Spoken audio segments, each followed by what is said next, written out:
And now to the last part of our discussion on motion along a straight line. Last part of our kinematics topic, we have projectile motion.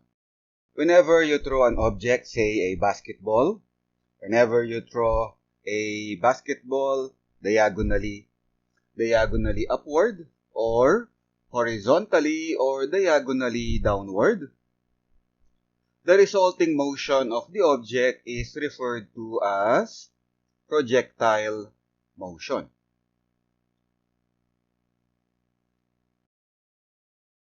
Put in simple terms, projectile motion is basically free fall motion combined with uniform motion.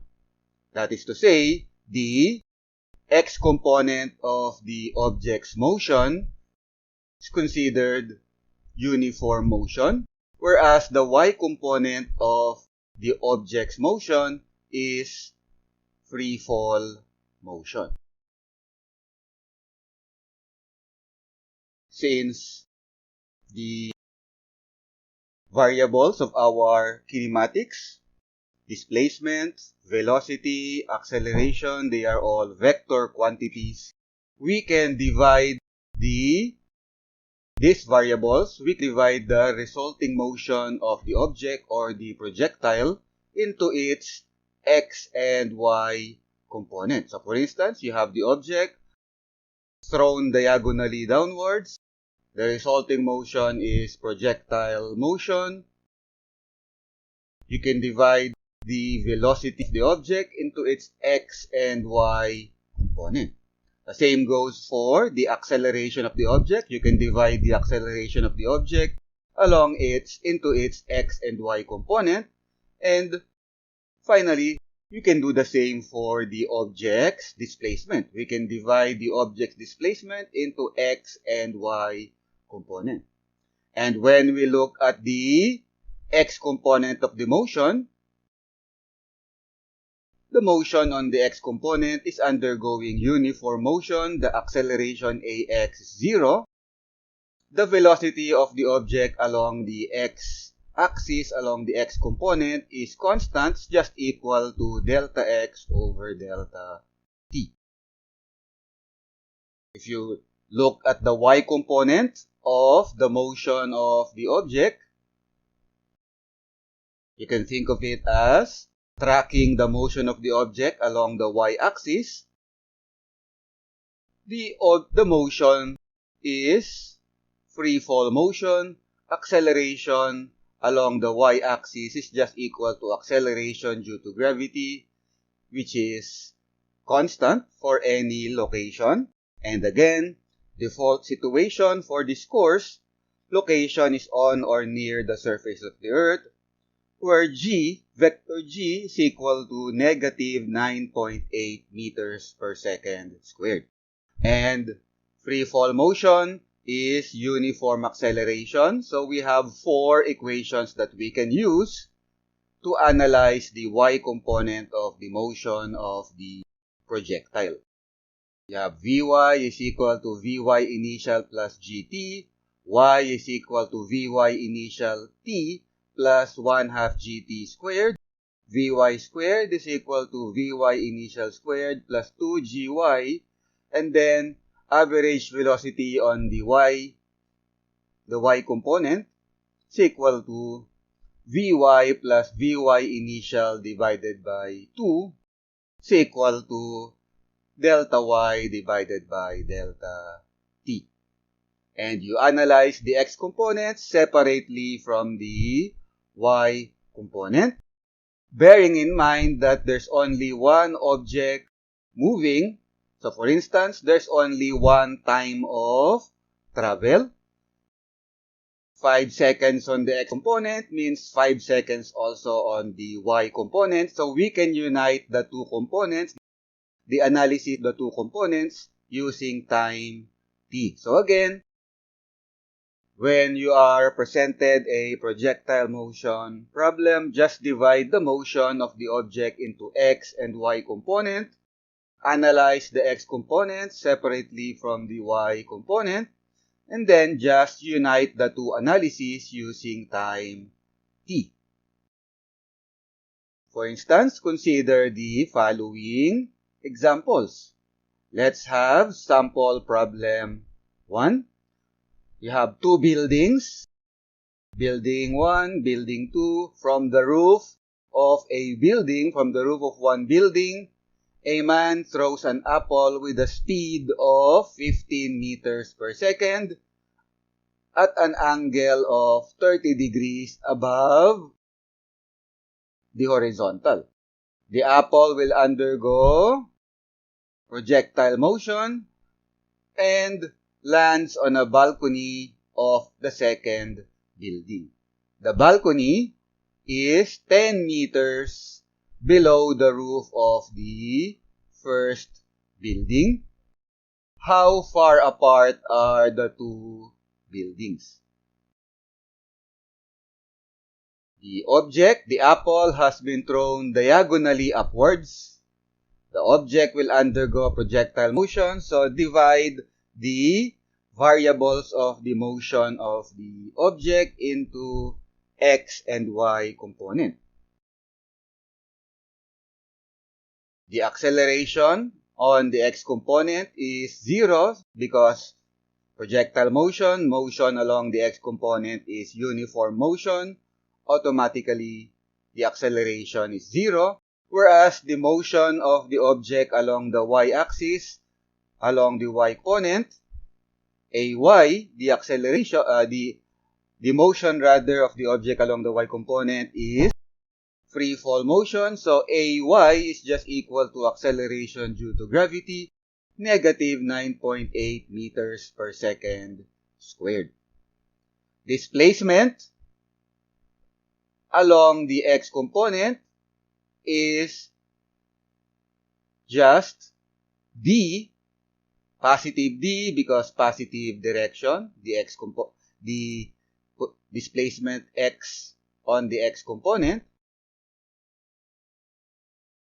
Whereas along the y component, the displacement of the object is, so the projectile, the apple, will go up and then down.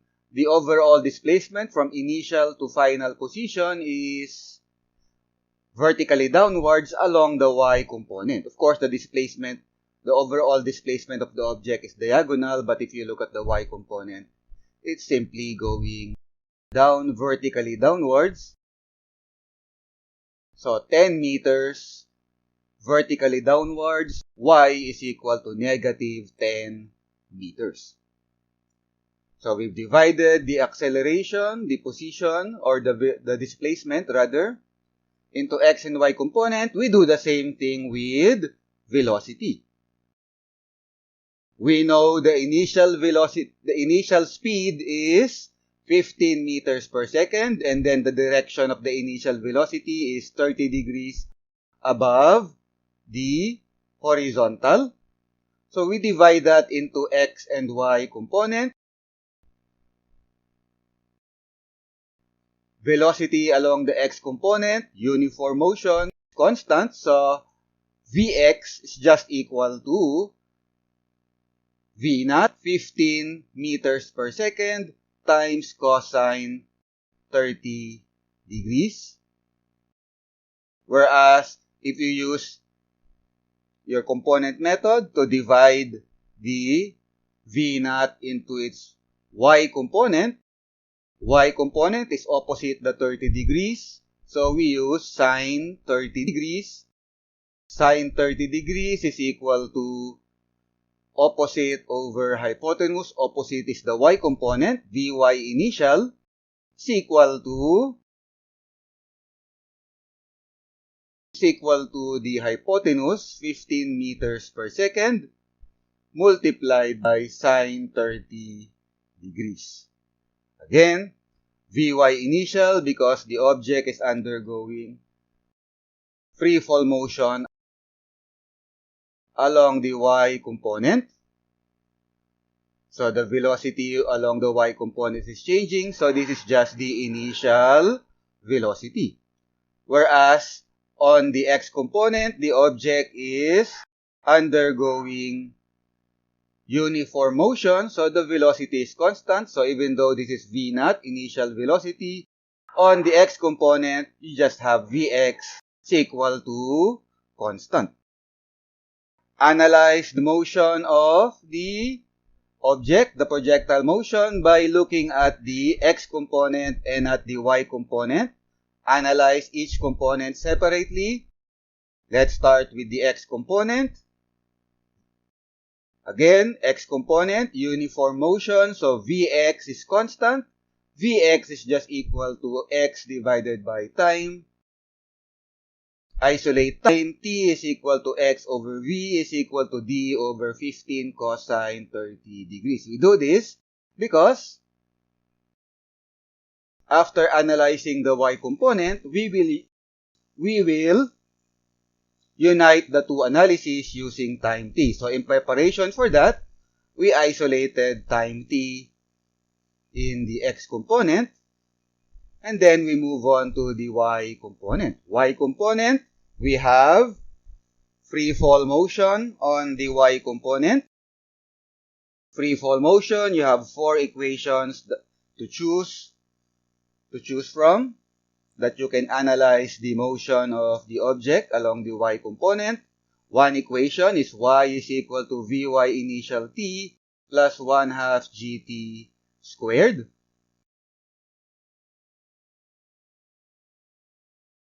Y is negative 10 meters. Vy initial is 15 sine 30 degrees.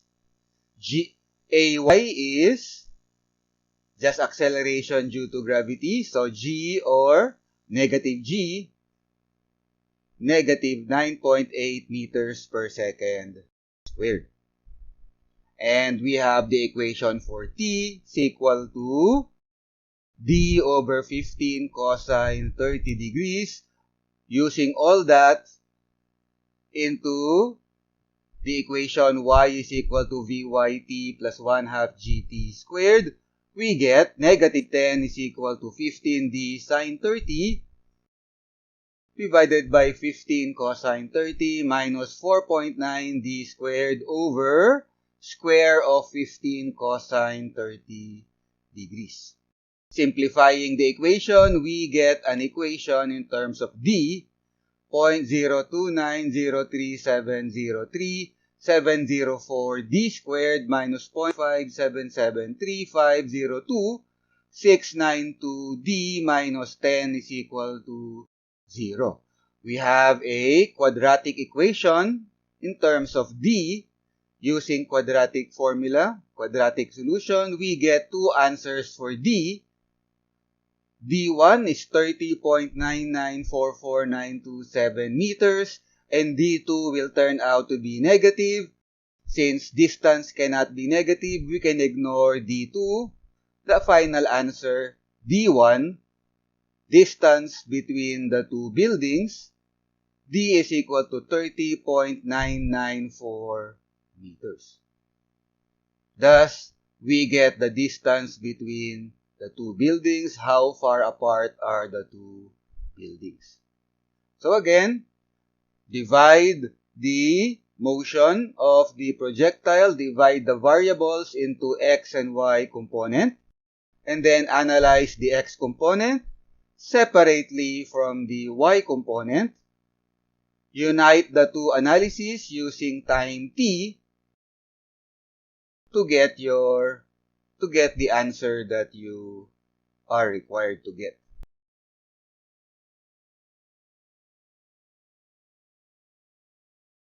Moving now to sample problem 2.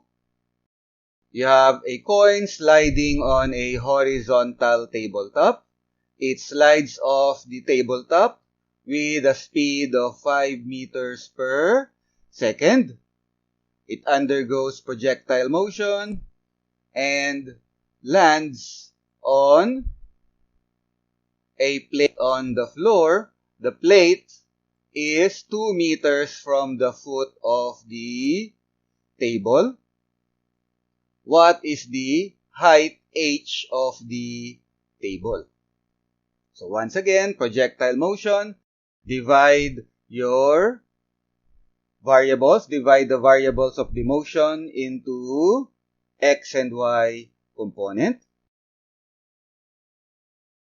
Projectile motion, motion along the x component, again, uniform motion, automatically acceleration ax is equal to 0.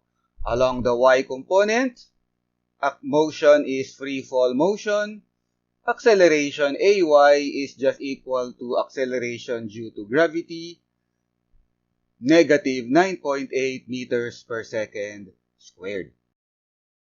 Displacement along the horizontal motion is 2 meters. To consult the figure. And so positive direction to the right. So positive 2 meters is equal to x. Whereas the displacement along the y-axis is downward, equal to negative h. The coin is sliding on the horizontal table. So when it slides off the table, the velocity of the coin is horizontal.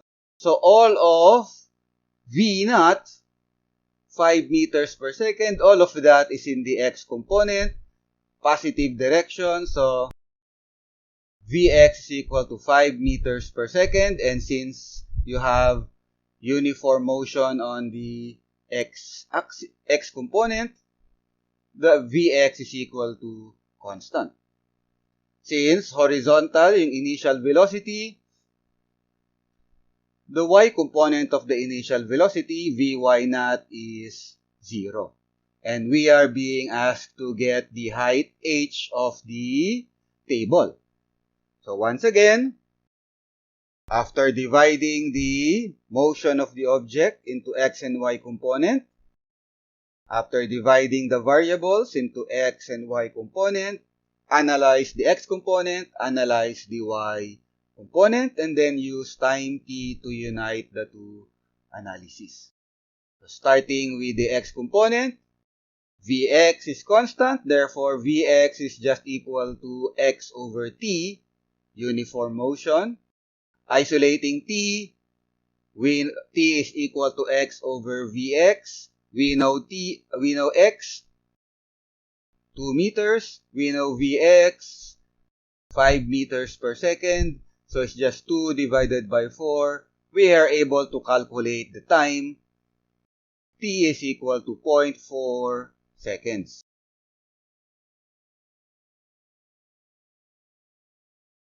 Going now to the y component. Again, y component, you have uniform acceleration, free fall motion. You have 4 equations to choose from. Once again, looking at the equation y is equal to Vy initial t plus 1/2 gt squared. Okay, squared. 1/2 gt squared. The only unknown is h. Plot in the values, and you'll be able to calculate h to be 0.784 meters. And that's it for our discussion of projectile motion. That's it for our discussion of the topic of motion along a straight line or kinematics. So thank you for watching.